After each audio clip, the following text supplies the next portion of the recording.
Ngiyanibingelela babukeli be-Black Lives TV, lona nguPhawu kaDini uPhoso Mthembu, ngisuka le Empangeni kwaSomopho, from kwaSomopho to eThekwini. Nkosi yami ngizosakaza nanti uhlelo lwey'nkinga zomndeni.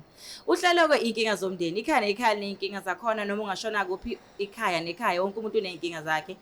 Namhlanje lana e-studio nginobhuti naye oze ney'nkinga zakhe. Ngizocela ukwamukela ngicela ukubingelela ngiphinde ngikwamukele kwa-Black Lives TV, uhlelo iy'nkinga zomndeni. Yebo sanibona, ninjani kwa-Black Life? Ngiyaphila unjani nobhuti? Ya siyaphila. Igama nguNkululeko mina ngwakagasi Sibongo. Nkululeko Gasa. Yebo, ngiqhamuka endaweni yaseNtuzuma. Entuzuma. Yebo. Entuzuma. Ngazi ngazuthi lapha engancisha khona ukudla emngcwabeni wakhona kwanozaza. Yebo, ingakhona impela. Ngeke ngikhohle Entuzuma.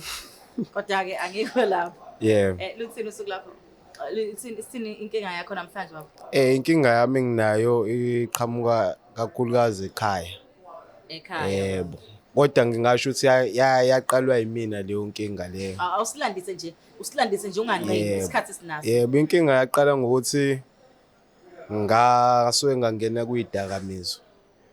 Bengumuntu ade sebenzisa iy'dakamizwa, ngase kwahamba isikhathi ngabona ukuthi azingilungele iy'dakamizwa. Ngase ngazama ukuyiyeka, futhi angizamanga kanye. Bengiloke ngizama ukuyiyeka, kodwa mangibuyela ekhaya ngibe umuntu ongathembakali ekhaya. So ngagcina senguwumuntu ongathi uthole ikhaya ngaphandle kwasekhaya kulabantu engisebenzisa nabo iy'dakamizwa, ngoba ibona abantu ade bengikhombisa uthando bengamukela. Mangibuyela ekhaya ngibakhombisa ukuthi sengiguqukele, ngizama ukubakhombisa, bebenganako ukungithemba.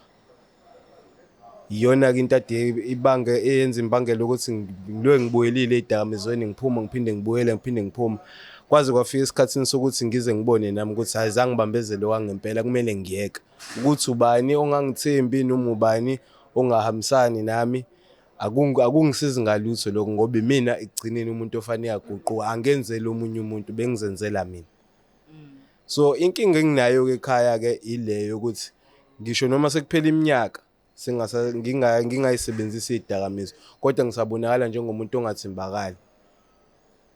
Njengokuthi ezinye izinto uma zenziwa emndenini ngathi ngumuntu ongabalwa mina, ngoba ngumuntu ongathembakali kahle kahle. Kufana noma kuthole ukuthi umndeni uzoba nendlela uzohamba, mina ngazisa ukuthi umndeni uzohamba. Mawukuthi ngiphumile ngahamba ngibona ngoba sekuvaliwe endlini, kangangokuthi ngisho nokukhiwa okungena endlini angibi nawo mina, ngendlela engingathembakele ngayo. Iyona nkinga enginayo kakhulu-ke leyo emndenini, and futhi leyo nkinga ingiphatha kabi wangempela, iyangihlukumeza. Ngiyakuzwa mfethu inkinga yakho ibuhlungu kakhulu. Kodwa ngicela ukubuza mfethu, wena uyabasola yini ukuthi bengakholwa? Cha, njengoba ade ngichazile ekuqaleni ukuthi nayo le nkinga yadalwa yimina, ngokuthi ngisebenzisa iy'dakamizwa, ngenze izinto ey'ngathembakali nabo, ngingabambisani nabo njengomndeni. Yikona kwadalwa yimina kona impela, kodwa eminyakeni ngizamile ukuyikhombisa ukuthi angisayena loyo muntu. Okay, ekhaya unobani baba? Ekhaya ngihlala nomana, odadewethu ababili. Yebo. Wake kwenzeka yini mhlawumbe wahlala naye mama phansi othi mama yazi njalo lokho nalokho angisakwenzi okwangempela, and ngiyacela ukuthi ningithembe, mhlawumbe ukusho kahle, mhlawumbe ungakusho, mhlawumbe ukwatile, mhlawumbe ukusho nje ukhulume nomama nje kahle, umbonise ukuthi kahle kahle uyimisele ngokushintsha, and usushintshile, and ucela ukuthi bekukholwe ukuthi nalento lena awusayenzi okwangempela. Yebo, ngingasho ukuthi uma sengahlala naye phansi, ngoba kakhulukazi uyena ade ngisiza ukuthi ngiphume ey'ndabeni zey'dakamizwa. Mina ngicabanga ukuthi okudala lokho ukuthi mhlawumbe ngisasendaweni eyodwa la ngenza khona zonke lezi zinto. Okay, ngiyazi mhlawumbe ngaba personal kancane bethi mhlawumbe ikhona niy'gemegeme ey'nkulu owazenza nje ekhaya, mhlawumbe untshontsha amabhodo adurayo, or wenze ini, or uthathe nje, or mhlawumbe noma kube khona icala elifikayo, noma ushaye umphakathi usuthathe into zakho, khona niy'gemegeme owazenza mhlawumbe ezenza ukuthi mhlawumbe ekhaya inhliziyo yabo zingaxolaxoli kalula, noma zingamukeli ukuthi ngempela ngabe ushintshile? Hhayi, ekhaya angeke ngize ngisho ukuthi khona iy'gemegeme esengazenza khona phakathi emagcekeni ekhaya, kodwa imali-ke nje lezade zincane uthi ngiyibona ihleli bengiyithatha lezo imali. for ukuthi uyolokhu Yebo, nje. ukuthi ngiyosebenzisa kodwa bengingayithathi imali edlulele enkulu wangempela. Nokunye kade kuqhamuka bekuwangaphandle kodwa hhayi emphakathini. Ade ngikwenza ukuze ngikwazi ukuthi ngifide le habit enganginayo. Yakho. Yebo. Etilongweni khona wangena. Yebo, sengangena khona. Oh, ngasetilongweni babefika bezokuvakashela noma mhlawumbe babebuka nje ukhona. Ababefika bezongivakashela. Befika bezame bengikhiphe futhi makuthi kukhona mhlawumbe ibheli mhlawumbe nginayo ibheli bebengikhipha futhi. Okay, manje ufuna ukuthi senze kanjani? Mhlawumbe sifonele umama simchazele ukuthi mama mina nkosami ngiyacela ukuthi ungikholwe okwangempela.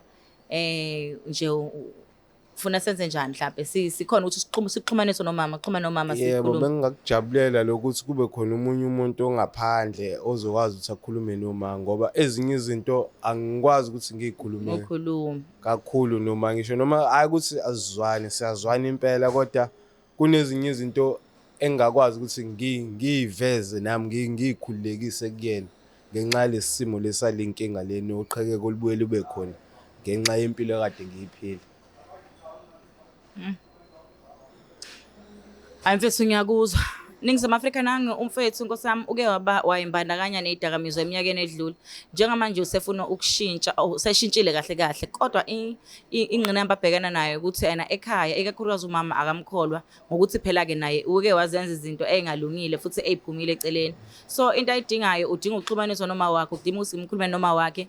Ngisho umama uthi kahle kahle yena useyiyekile lento futhi uyacela ukuthi amthembe umama aphinde amthathe njengengane yakhe le yasekuqeleni ayehambise esikoleni le isambisa khona ngengikhona ukusibalula la emoyeni. Ngizocela ukuthi ke sifonele umama ke ngisize umama ukuthi yena uzothini. Mhlawumbe khona uyazositshela khona ngoshukela wakhe, mhlawumbe uzaphuza ushukela wakhe omningi.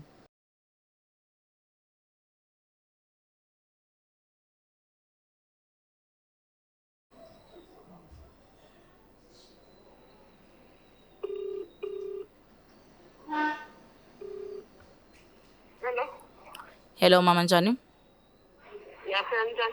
Ngiyaphila. Ukhuluma noPhel Mthembu from Black Life TV, uhlelo izinkinga zomndeni. Nginomntwana wakho lana uNkululeko. Ngiyabonga. Yebo mama. uNkululeko lana uthi ena phambilini uke wayibandakanya nezidakamizwa mama wakuzwa ubuhlungu. Kodwa manje useyiyekile idakamizwa and usenesikhathi eziyekile uneminyaka eziyekile. Into emphatha kabi ubandlululo abona ngathi uyalithola kumama and umama ubona ngathi namanje usabona ngathi akamkholwa mathi useyekile ukudla idakamizwa. So uNkululeko ulana ke mama ngiyengizokwenza nje ongajwayele ukwenza ukuthi mase ngikhulumile nawe mase naye ayikhulumele ayindlale kuwena mama indlela ayisola ngayo ngezenzo zakhe kodwa futhi afunayo ukuthi umxolele kuzo and futhi uphinde umamukele njengomntwana wakhe lo ayekade yena eqaleni. uNkululeko ungitheme kakhulu. Nje manje akulula ukuthi ngimkholwe. Into asezenze kumina. Bona bekunalento ukuthi mhlawumbe ushintshile kodwa futhi akulula ngimkholwe. Ubungihlukumeze kakhulu. Kodwa phela ngoba nje basenze lapho kumina sikhombisa ukuthi uyimisela ngokushintsha. Sengingamamukela nje ingane yami ngoba kuyacaca ukuthi uyimisela ngempela ukuthi useshintshile. Oh okay mama siyabonga kakhulu siyabonga nje ukuthi umamukele ngalendlela umamukela ngayo. Ngizocela ukuthi mama na usikhulumele naye uNkululeko nangi la studio ayisholo yena mathupha ngoba leli udaba vele ngathi mangayikhulumela yena ayikhulumele nawe mama. Nangu mama Nkululeko. Sawubona ma. Bela speaker. Yeah ma. Ngiyaphela. Yebo ngize la kuhlelo iBlack Club ngoba ngithi ngifuna ukuthi bengisize bengikhulumele nawe. Yes, njoba kunoqhekeko olukhona ekhaya ngenxa isimo sezinto engizenzile phambilini. Bengifuna ukuphinde futhi ukuthembeka kwami ngiphinde ngikuthole kuwena ngoba ngiyabona ukuthi ngendlela ezinye izinto ezenzeka ngayo akusanako ukungithemba kakhulu ngoba izinto ade ngizenza bengizenza ngibuyele kuzona ngithi sengiyiyekile ngiphinde ngibuyele kuzona.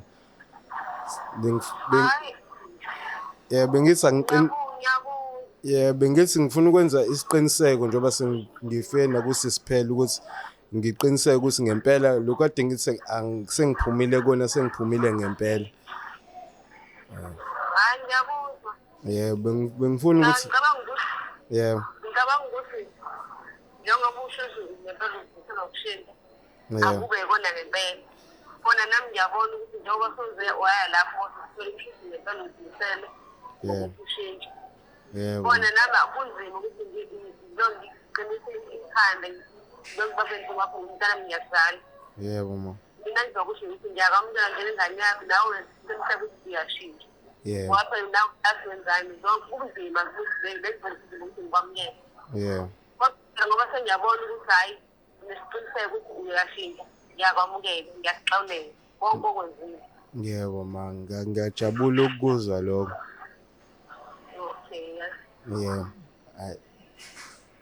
Siyabonga kakhulu mama, siyabonga kakhulu nje nangendlela udaba lwenu eniliphetha ngayo naye ulokhu njalo uNkululeko. Siyathemba ukuthi ena naye angeke ngempela aza kuphoxe nawe umuntu omdala njengoba uchaza iziningi into akudlulise kuzona. Hayi nathembisa shame. Okay, hayi siyabonga kakhulu mama. Ube nosuku oluhle. Okay, nami ngiyabonga. All right. Intana nenhleke umakhotha ngunina abafethu ke. Noma ngabe kuthiwani kodwa ekugcineni umzali wakho fanele ukuthi egcineni kakhulukazi umama. Umama ke sikhulumile naye namhlanje ngazanikeza noNkululeko ithuba ukuthi na ayikhulumele noma wakhe azendlale ngima mama ngonile kodwa njengamanje sacela ukuthi ngibe indodana nolahleko ngibuye ngizoxolisa kuwena kuko konke engikwenzile kuwena nobhlungu engibukhozile kuwena.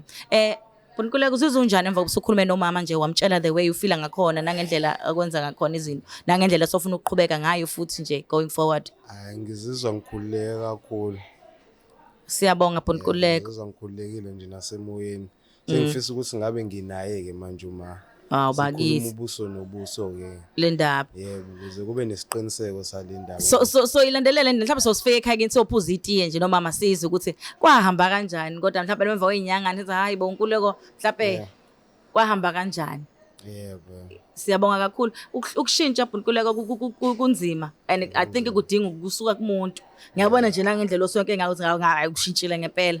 Phela kube ngivele usamba lezandlela abayisekho zonke lezi zinto. Siyabonga kakhulu. Bafethu nakho kuyashintsheka uNkululeko na ushintshile. Nawe mhlawumbe osekhaya ongibuka lapha khona mhlawumbe kunzima ukushintsha. Mhlawumbe ungaxhumana nabantu abafana noNkululeko uzi kwenzakalani wena futhi kwenzakalani ukuthi ugcine ushintshile ngoba izwe lethu bafethu lifile kakhulu ngenxa yedakamizwa egcwele la emhlabeni and abazali bethu ngempela balimele kakhulu ngoba bazosibuka sesishaba umphakathi bazobuka sekuthiwa sengisubanjwa amaphoyisa ngenxa yazo lezi dakamizwa. Akulula ukuphuma kodwa kuyenzeka. Nakho uNkululeko kwenzekile. Bafethu ungakhohlwa ukulike and subscribe and follow ni share nikwenze konke nje okwenzekayo ni view nikwenze konke. Siyabonga kakhulu lona ngophela kade noPhoso nibe nosuku oluhle. Toodles.